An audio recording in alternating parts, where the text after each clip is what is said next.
Na década de 1960, uma aeronave de asa delta dupla sem cauda era mais uma tecnologia não comprovada do que um empreendimento audacioso. Mas apesar da falta de conhecimento histórico no projeto, os engenheiros ambiciosos da Saab, uma empresa sueca, o perseguiram com determinação. Não surpreendentemente, quando o modelo J-35 foi finalizado, a estrutura do avião enfrentou inúmeros problemas durante sua vida útil inicial. Devido à sua natureza instável, a configuração de asa delta dupla tornou difícil o pouso, exigindo estabilização manual durante essas tentativas.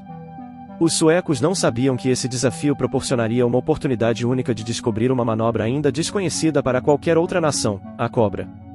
Quando os pilotos de teste entraram em uma queda descontrolada em um ângulo alto, eles aprenderam inesperadamente como controlá-la, anulando rapidamente o ângulo de ataque para contrabalançar a suspensão. A manobra transformou a estrutura do avião em seu próprio freio aerodinâmico, reduzindo instantaneamente sua velocidade. Do nada, o Saab 35 se tornou um ícone indiscutível.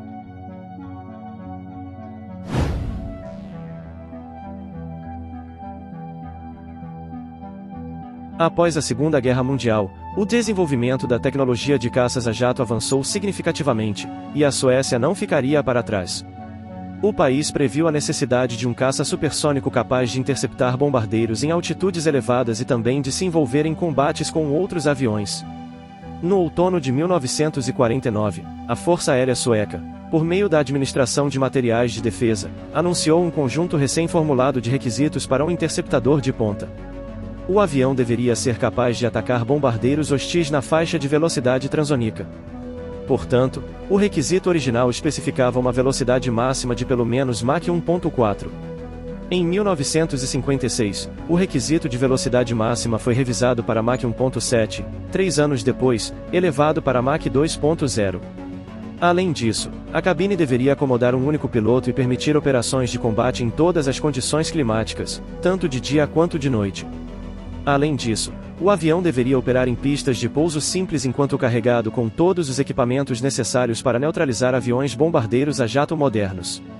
Além disso, o avião tinha que ser simples o suficiente para que recrutas com treinamento mínimo pudessem reabastecer e armar o avião em menos de 10 minutos. Ao contrário dos contemporâneos F-104 Starfighters da Força Aérea dos Estados Unidos, que foram concebidos na mesma época, a criação nórdica tinha que cumprir um papel único para a Suécia, de operar em estradas públicas reforçadas. Durante a Guerra Fria, a defesa sueca desenvolveu um sistema para usar estradas públicas como parte de bases aéreas em tempos de guerra, a fim de se proteger contra ameaças nucleares potenciais. E a Saab estava à altura da tarefa.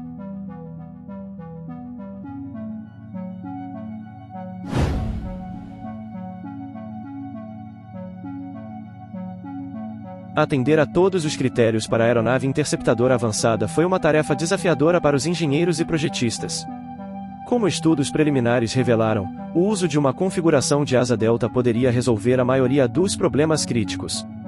A asa delta, com sua forma triangular, oferecia várias vantagens em relação às asas convencionais, proporcionando maior volume interno para armazenamento de combustível e sendo frequentemente estruturalmente robusta. No entanto, elas tendiam a ter maior arrasto, e a aeronave não convencional exigia uma proposta não convencional. No entanto, para alcançar a aerodinâmica mais otimizada, a fuselagem dianteira precisava ser alongada, resultando em uma aeronave excessivamente pesada. Consequentemente, os designers inovadores optaram por uma abordagem única, ou melhor, radical, e uma asa delta dupla.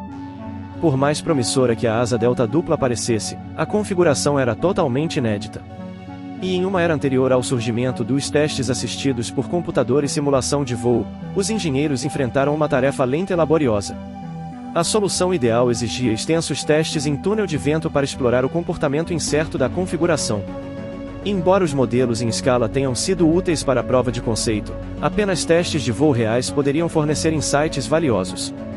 Como resultado, toda a equipe de mais de 500 técnicos liderada pelo engenheiro aeronáutico Eric Bratt construiu um pequeno avião de teste, o Saab 210 em escala reduzida. O Lille Draken, ou Pequeno Dragão, voou pela primeira vez sobre Estocolmo em janeiro de 1952, tendo um desempenho esplêndido. Os resultados subsequentes apoiaram o pedido de 3 protótipos em tamanho real, e 3 anos depois, o primeiro Draken em tamanho real realizou seu voo inaugural.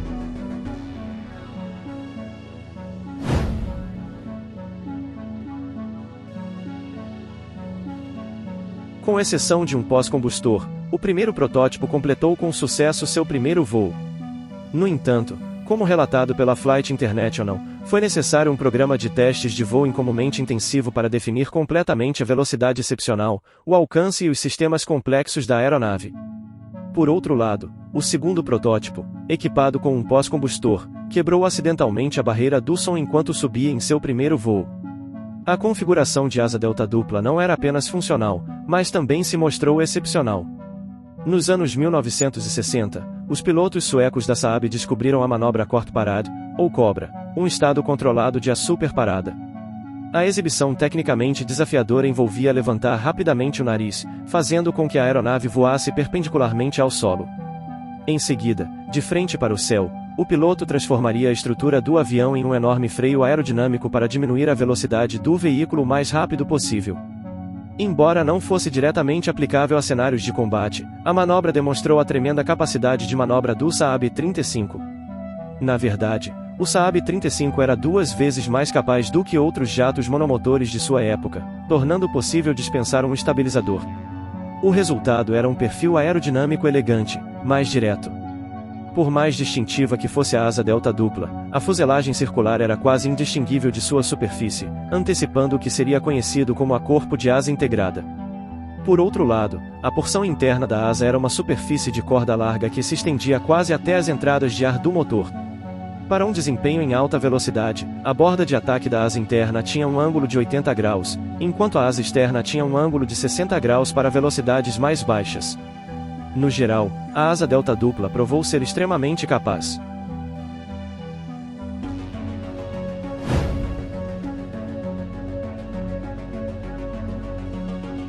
As entregas da primeira iteração do Draken começaram no final de 1959. Conforme relatado pela Flight International, a introdução do J-35A no serviço foi não apenas tranquila, mas os tempos de decolagem e retorno eram realmente muito satisfatórios. A primeira asa da Força Aérea Sueca a receber o tipo foi a F-13, estacionada em Norrköping, mas até o final de 1960, várias asas já estavam equipadas com o Draken e alcançaram status operacional. Embora o J-35 Draken tenha sido projetado principalmente como um interceptador de alta altitude e não como um caça de combate, ele se mostrou mais do que capaz em ambos os papéis, com boa capacidade de manobra rápida e alta velocidade em todas as altitudes. Os modelos iniciais eram destinados exclusivamente à defesa aérea, mas uma versão aprimorada foi posteriormente desenvolvida, o J-35B. Esse modelo apresentava uma planta motriz aprimorada, o motor Rolls-Royce Avon 200-300 licenciado ou o Svenska Flygmotor RM6BC, um pós-combustor ampliado e uma traseira redesenhada. Ele também tinha uma nova mira de colisão Saab S-7 fabricada e um radar de controle de fogo, além de integração com a rede de controle de defesa aérea Trio 60.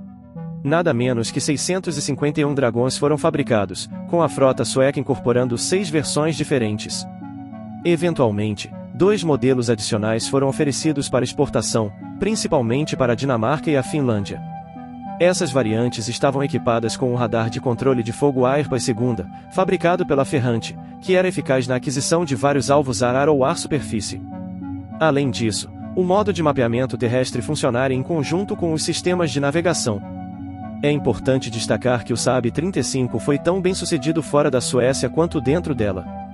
Os Estados Unidos empregaram uma dúzia de dragões anteriormente dinamarqueses como treinadores, e a Áustria comprou várias dezenas de J-35DS especialmente reformados, equipando-os com canhões internos em vez de mísseis ar-ar, pois o Tratado do Estado austríaco restringia o uso de tais mísseis.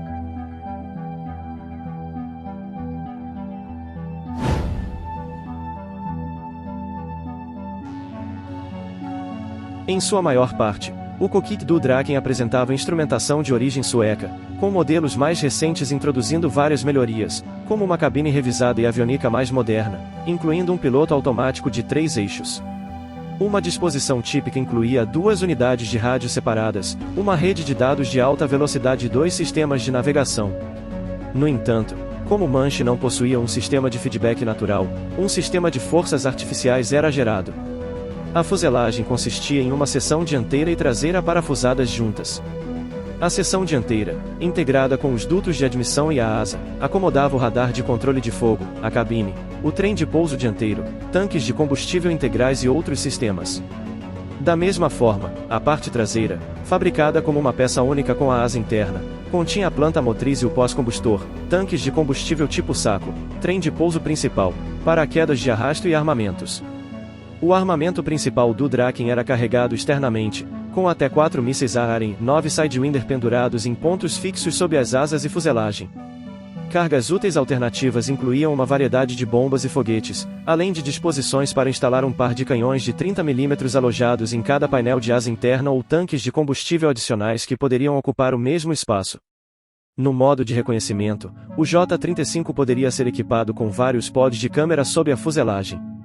Ao longo dos anos, o projeto passou por várias atualizações, sendo a última o J-35J, produzido no final dos anos 1980. No entanto, o Draken já havia sido substituído pelo Saab 37 Viggen naquele ponto, e foi irremediavelmente retirado de serviço até 1999. O Draken deixou um legado notável com sua configuração de asa delta dupla, que se tornou cada vez mais popular na Saab.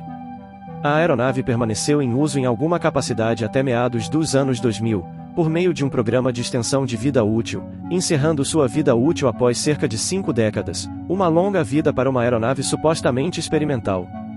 Obrigado por assistir ao Asas e Histórias. Para mais aviões de guerra incríveis, aviadores e suas façanhas, inscreva-se no canal e ative o sino de notificações. Até mais.